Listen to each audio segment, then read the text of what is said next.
Nah, Bapak Ibu sekalian, saya akan memperkenalkan satu topik baru lagi. Apakah dinosaurus menjadi burung?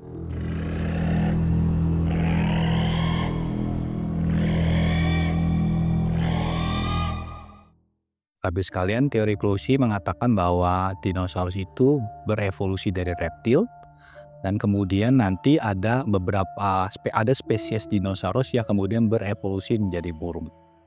Nah, Bapak Ibu sekalian, ini teori yang umum, namun saya akan menunjukkan kepada Bapak Ibu sekalian bahwa hal ini sebenarnya punya banyak problem di dalamnya. Problem pertama adalah kita tahu Bapak Ibu sekalian bahwa dinosaurus itu ada dua model, yang berpinggul burung dan berpinggul kadal.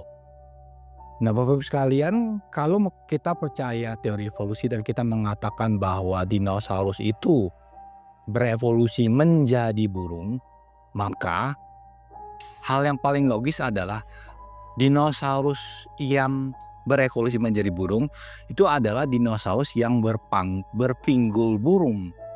Nah, Bapak Ibu sekalian, ternyata Bapak Ibu sekalian, ini hal yang terbalik. Dinosaurus yang berkaki dua ini ternyata berpinggul kadal. Sedangkan dinosaurus yang berkaki empat itu yang berpinggul burung. Jadi Bapak Ibu sekalian, kan kalau kita mengatakan lebih gampang kan yang kalau kaki dua jalan cerut lalu kemudian tangannya itu jadi sayap gitu.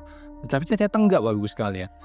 Yang terjadi adalah burung itu tidak berevolusi dari dinosaurus berpinggul burung tapi dari berpinggul kadal ya. Ini yang menjadi problem pertama kali. Problem yang kedua Bapak Ibu sekalian, teori evolusi harus menjelaskan bagaimana tuh tangan daripada dinosaurus itu bisa berubah menjadi sayap daripada burung. Ini menjadi problem yang kedua.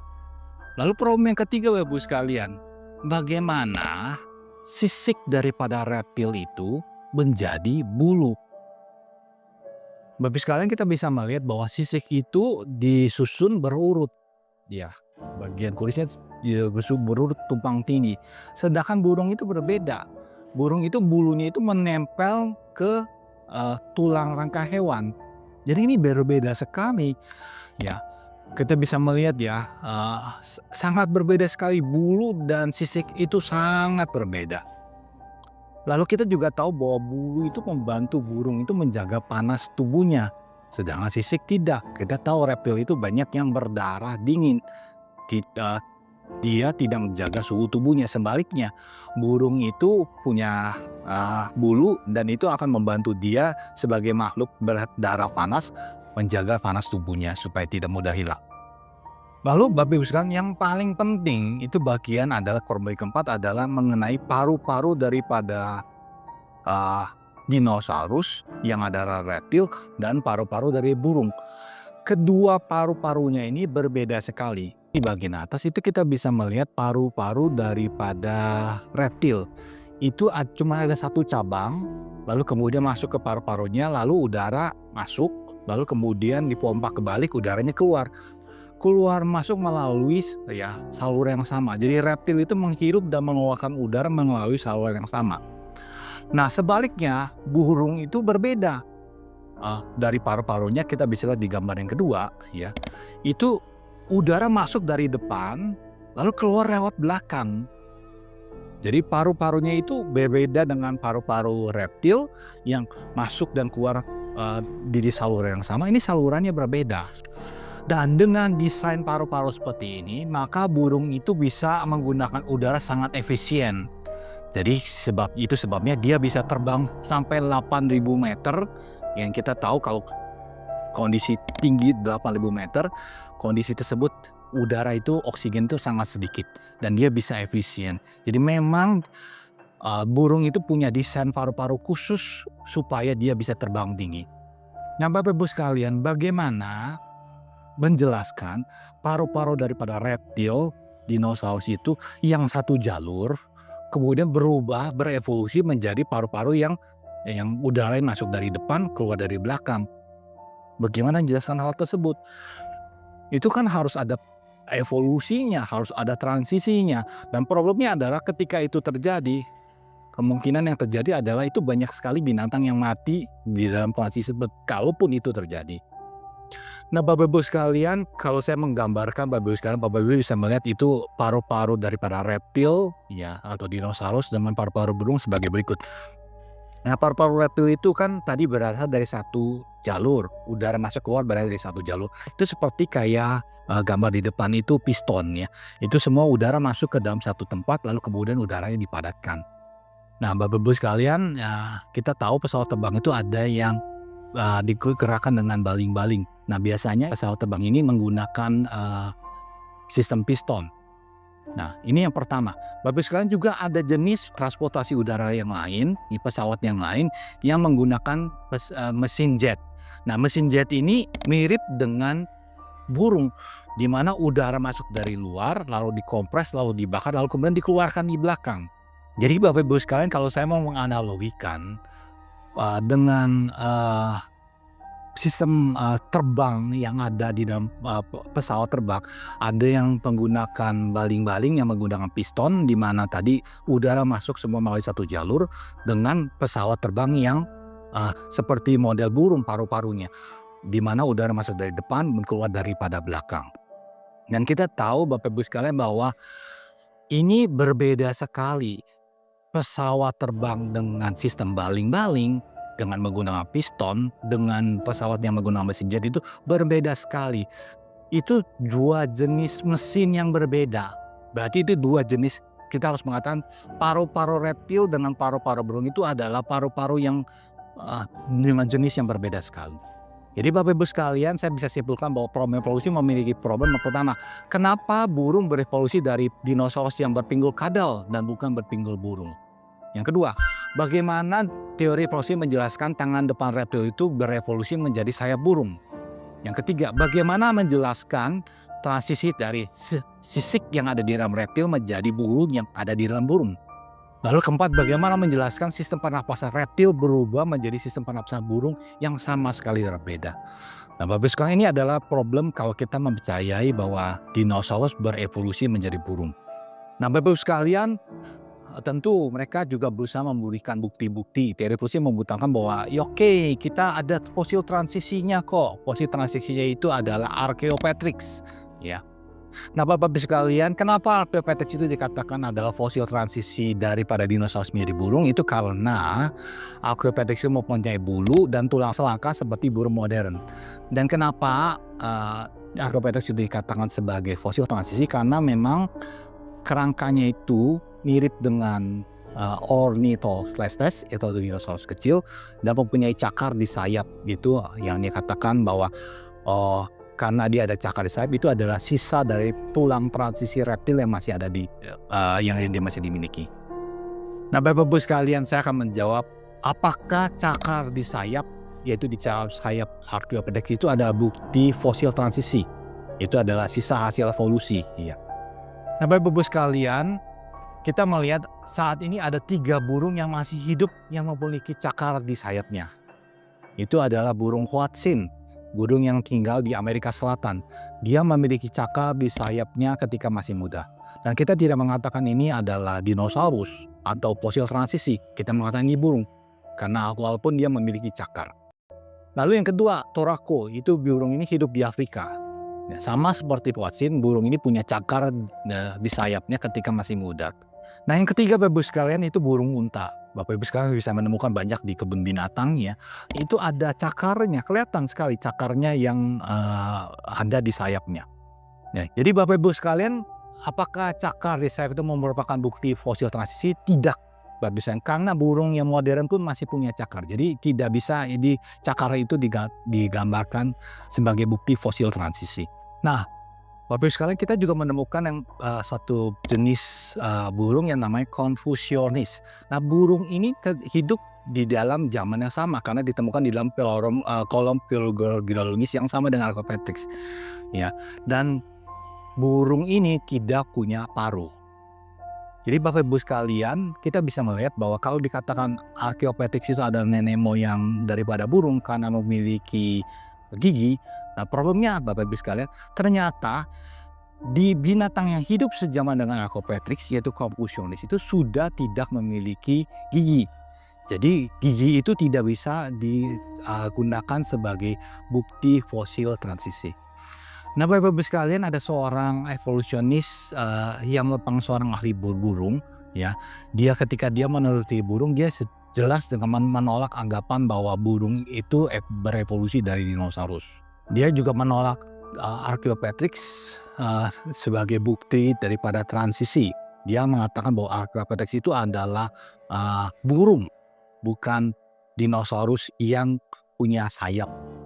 It's biophysically impossible to evolve flight from such large bipeds with foreshortened forelimbs and heavy, balancing tails. Exactly the wrong anatomy for flight. Dia mengatakan bahwa tidak mungkin binatang yang berkaki dua dengan tangan yang kecil itu kemudian berat itu bisa kemudian berevolusi menjadi burung. Ahli burung ini mengatakan, saya telah mempelajari tengkorak burung selama 25 tahun dan saya tidak melihat adanya kemiripan apapun. Saya sungguh tidak melihatnya. Asal-usul theropod itu adalah dinosaurus, ya. Dari burung menurut saya adalah aib terbesar bagi paleontologi abad ke-20. Jadi jelas kita bisa melihat bahwa Feducci ini menolak pemikiran bahwa dinosaurus itu berevolusi menjadi burung. Nah, Bapak-Ibu sekalian, kita juga menemukan ada fosil Sinocaleopteryx gigas. Itu ditemukan tahun 2012 di China. Dan dinosaurus ini ditemukan dengan fosil isi perutnya. Yang menarik, Bapak-Ibu sekalian, ternyata isi perutnya itu ada 3 burung berukuran merpati. Nah, Bapak-Ibu sekalian, kalau kita menemukan fosil ini dengan binatang ini, ya, dengan isi perutnya burung, maka kita bisa mengetahui bahwa dinosaurus ini, ya, adalah dinosaurus pemakan burung. Kalau dinosaurus ini pemakan burung, berarti burung hidup sejaman dengan dinosaurus. Jadi tidak mungkin burung itu berevolusi dari dinosaurus karena ternyata hidup sejaman. Ya, jadi dinosaurus itu bukan nenek moyang burung karena burung itu sudah ada zaman hidup pada zaman dinosaurus hidup. Nah, Bapak-Ibu sekalian, ini ada tabel berikutnya yang Bapak bisa melihat bahwa ada perbedaan besar sekali antara reptil yang adalah dinosaurus yang adalah reptil dengan burung. Dari rangka tubuhnya, reptil itu besar daripada, sedangkan burung itu berongga dan sangat ringan dan itu perlu untuk terbang. Jadi Bapak-Ibu sekalian, kalau kalian mengatakan dinosaurus berevolusi dari burung, berarti kita harus menjelaskan juga bahwa bagaimana kemudian tulangnya itu dari besar daripada itu menjadi berongga supaya bisa ringan. Lalu kemudian juga harus menjelaskan perbedaan laju metabolisme, di mana reptil itu laju metabolismenya paling lambat, sedangkan burung itu melaju metabolismenya paling cepat. Lalu juga bicara mengenai pemakaian energi. Reptil itu pemakaian energinya paling sedikit, sedangkan burung itu pemakaian energinya paling banyak. Lalu tadi berbicara mengenai respiratory, mengenai paru-parunya, itu juga ada perbedaan. Reptil itu satu jalur masuk untuk keluar, sedangkan burung itu masuk dan keluarnya dengan jalur yang berbeda. Lalu tadi penutup daging, sisik dan burungnya juga bulunya berbeda. Dan itu Bapak-Ibu sekalian, itu menjadi hal-hal yang perlu kita pertimbangkan untuk hal ini.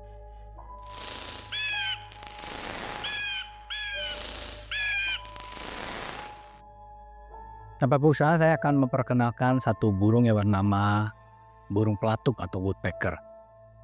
Bapak sekalian, burung ini bisa mematuk dengan kecepatan 22 kali per detik. Jadi bisa tutut, dan itu 22 kali. Dan Bapak Ibu sekalian, ketika dia mematuk berarti kepalanya itu mengalami benturan dengan kekuatan sekitar 1200 G. Perlu Bapak Ibu ketahui, manusia itu biasanya mengalami gegar otak ketika mengalami benturan dengan kekuatan 80-100 G. Jadi Bapak Ibu sekalian, kalau kita perhatikan di sini, maka dengan mematuk sedemikian keras, bagaimana burung pelatuk ini tidak mengalami gegar otak? Nah, Bapak Ibu sekalian, kalau kita melihat anatomi daripada burung pelatuk ini punya bagian yang bisa meredam kejutan atau shock breaker, atau kalau kita disebutnya shock absorber. Jadi dia bisa menyerap benturan. Jadi memang didesain khusus untuk bisa menyerap benturan. Kita tahu, jadi kalau tidak punya bagian ini, ya, maka burung itu akan cepat gegar otak dan cepat meninggal. Nah, Bapak Ibu sekalian, kalau Bapak Ibu juga melihat di bagian gambar sebelah kanan, itu yang berwarna merah yang melingkari kepalanya itu adalah lidah. Nah, burung pelatuk ini memiliki lidah yang berbeda dengan burung pada umumnya. Burung pada umumnya itu lidahnya itu menempel di bagian belakang kepada kepala dan dari mulutnya, jadi bagian sini gitu, sama seperti manusia ya. Nah, burung ini lain. Burung ini punya lidah yang menjulur melewati bagian kepalanya. Lidahnya ini memiliki satu zat yang bisa menempel. Jadi ketika dia mematuk, kemudian dia memasukkan lidahnya, dia memanjangkan lidahnya. Nah, lidahnya itu bisa kemudian menempel ke serangga yang mau dia makan. Jadi Bapak Ibu sekalian, kalau kita melihat di sini, kalau kita percaya evolusi bahwa dinosaurus berevolusi menjadi burung, maka teori evolusi harus menjelaskan bagaimana burung ini kemudian bisa mempunyai lidah yang lebih panjang, lidah yang melewati bagian tumpulung kepalanya di atas, dan juga kemudian burung ini bisa mempunyai bagian di mana bisa menyerap getaran gitu, benturan. Itu harus dijelaskan juga. Nah, ini menjadi problema daripada teori evolusi. Sedangkan bagi orang yang percaya penciptaan, bagi kita tidak ada masalah. Kenapa? Karena memang Tuhan menciptakan, dan Tuhan menciptakan bagian part itu. Tuhan menciptakan burung secara unik sesuai dengan jenisnya masing-masing. Jadi tidak ada masalah di dalam hal ini. Nah, Bapak Ibu sekalian, saya akan menerangkan burung yang kedua yang namanya hummingbird. Burung ini adalah burung yang terkecil di dunia, dan burung ini juga adalah burung yang mengalami migrasi. Nah, yang unik dari burung ini adalah burung ini bisa terbang mundur dan juga bisa terbang terbalik. Bapak-Ibu sekalian, kalau orang yang mempercayai evolusi, maka dia harus menjelaskan bagaimana burung yang biasanya terbang ke depan, sekarang harus bisa menjelaskan bagaimana burung itu terbang ke belakang. Berarti itu sayapnya itu harus ada modifikasi daripada struktur sayapnya, sehingga dia bisa terbang mundur. Bagus sekalian, itu harus dijelaskan kembali. Apalagi kalau menjelaskan tadi teori evolusi bahwa dinosaurus berevolusi menjadi burung. Nah, sekarang burung yang biasa ini harus berevolusi lagi menjadi burung hummingbird yang punya struktur berbeda, yang bisa terbang mundur, dan ini burungnya juga terbang terbalik. Jadi harus ada modifikasi sayap untuk bisa menyebabkan dia bisa terbang mundur dan juga bisa terbang terbalik. Nah, Bapak Ibu sekalian, ini menjadi hal yang rumit sebenarnya. Nah, kalau saya mau compare antara burung hummingbird ini dengan burung yang bisa burung buatan manusia, burung terbang itu, saya ambil dua contoh, pesawat Harrier dan pesawat F-35. Nah, pesawat ini adalah pesawat yang menarik. Kenapa? Karena dia bisa terbang take off secara vertikal, lalu kemudian dia terbang lurus. Nah, Bapak Ibu sekalian, untuk membuat pesawat seperti ini dikembangkan sedemikian rupa bertahun-tahun ya. Penelitian dibuat untuk bisa menghasilkan jenis pesawat seperti ini. Itu nggak mudah, Bapak Ibu sekalian. Itu butuh pemikiran yang begitu tajam. Baik pesawat Harrier maupun pesawat F-35 ini butuh seorang insinyur yang sangat pandai untuk bisa membuat pesawat ini terbang vertikal dan terbang lurus. Nah, Bapak Ibu sekalian, kalau kita melihat hummingbird, wah, teknologi hummingbird itu jauh lebih daripada pesawat Harrier maupun pesawat F-35. Dia bisa terbang cepat, naik, terbang dari secara vertikal cepat, bisa terbang lurus lalu kemudian tiba-tiba berhenti, lalu kemudian bisa mundur, lalu bisa terbang terbalik. Bapak sekalian, ini semua sulit dikerjakan oleh pesawat Harrier maupun pesawat F-35. Jadi walaupun teknologi manusia sudah bisa menciptakan pesawat Harrier maupun pesawat F-35, teknologinya masih kalah daripada hummingbird.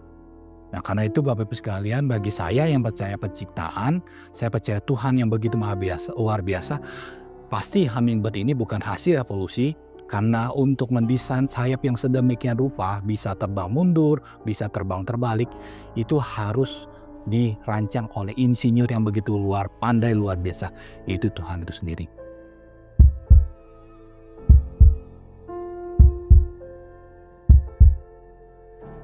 Burung itu adalah ciptaan yang kompleks oleh Tuhan yang cerdas. Kompleksitas burung pelatuk maupun hummingbird itu lebih mudah dijelaskan jika kita percaya Tuhan yang Maha Tahu, Tuhan yang Maha Bijaksana, dan Tuhan yang Maha Kuasa yang menciptakan burung tersebut. Sekian video kita pada hari ini. Terima kasih.